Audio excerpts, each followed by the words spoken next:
بسم اللہ الرحمن الرحیم۔ عاصم بن زمرہ بیان کرتے ہیں کہ ایک جوان لڑکا مدینے میں کھڑا رو رہا تھا اور فریاد کر رہا تھا کہ اے خدا تو ہی انصاف کرنے والا ہے، میرے اور میری ماں کے درمیان انصاف فرما۔ اتنے میں ادھر سے حضرت عمر رضی اللہ تعالیٰ عنہ کا گزر ہوا تو آپ نے اس سے رونے کی وجہ پوچھی۔ اس نے جواب دیا کہ میری ماں نے مجھے 9 ماہ پیٹ میں رکھ کر پالا اور دودھ پلا کر بڑا کیا، مگر اب وہ مجھے اپنا بیٹا ماننے سے انکار کر رہی ہے اور مجھے گھر سے نکال دیا ہے۔ حضرت عمر رضی اللہ تعالیٰ عنہ نے اس کی ماں کو بلوایا۔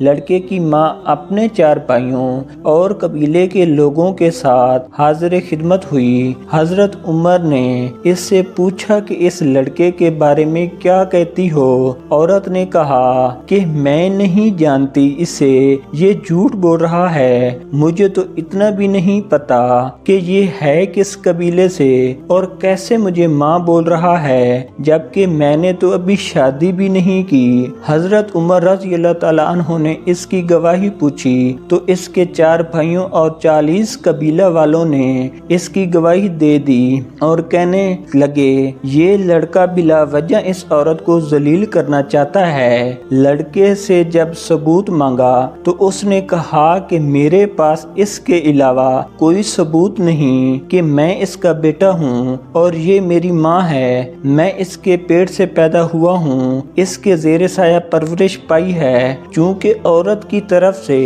40 گواہ پیش ہوئے تھے اور لڑکا گواہ پیش نہیں کر سکا تو حضرت عمر رضی اللہ تعالیٰ عنہ نے اس لڑکے کو کوڑے مارنے کا حکم دیا۔ جب اس لڑکے کو کوڑے مارنے کے لیے لے کر جا رہے تھے تو اچانک اس لڑکے کی نظر حضرت علی علیہ السلام پر پڑی جو اس جگہ سے تشریف لے جا رہے تھے۔ اس لڑکے نے زور زور سے آواز لگائی، اے رسول اللہ کے بھائی، میں بہت مظلوم ہوں، میری فریاد سنیں اور میری مدد کریں۔ حضرت علی علیہ السلام نے فرمایا کہ اسے حضرت عمر رضی اللہ تعالیٰ عنہ کے پاس لے چلو۔ جب وہ لڑکا واپس حضرت عمر کے پاس آیا تو انہوں نے پوچھا کہ اسے واپس کیوں لائے؟ لوگوں نے کہا کہ حضرت علی علیہ السلام کے حکم سے واپس لائے ہیں۔ اس وقت حضرت علی علیہ السلام بھی تشریف لائے اور فرمایا کہ اس لڑکے کی ماں کو میرے سامنے لاؤ۔ جب وہ آئی تو اسے پہلے کی طرح سوال کیے گئے اور اس نے اپنے گواہ پیش کیے جنہوں نے اس عورت کے حق میں گواہی دی تھی۔ لڑکے سے پوچھا تو اس نے وہی جواب دیا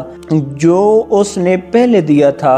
اب حضرت علی علیہ السلام نے حضرت عمر سے پوچھا کہ کیا مجھے اجازت ہے کہ میں ان دونوں کا فیصلہ کر دوں؟ حضرت عمر رضی اللہ تعالیٰ عنہ نے فرمایا کہ میں کیسے روک سکتا ہوں، جبکہ میں نے حضور پاک صلی اللہ علیہ وآلہ وسلم سے سنا ہے کہ اے لوگو، تم میں سے علی میرا بھائی ہے جو سب سے زیادہ علم جاننے والا ہے اور انصاف کرنے والا ہے۔ اس کے بعد حضرت علی علیہ السلام نے کہا میں آج تمہارے درمیان ایسا فیصلہ کروں گا جو اللہ اور اس کے رسول صلی اللہ علیہ وآلہ وسلم کو پسند ہے اور وہ راضی ہوں گے۔ پھر آپ نے اس عورت سے کہا کہ کیا تیرا کوئی ولی ہے؟ اس پر چاروں بھائی آگے بڑھے۔ آپ نے فرمایا کیا تم میرے فیصلے پر راضی ہو جو میں تمہاری بہن کے لیے کروں گا؟ کہنے لگے ہم راضی ہیں۔ اس طرح اس لڑکے سے معلوم کیا۔ سب کی رضا مندی لے کر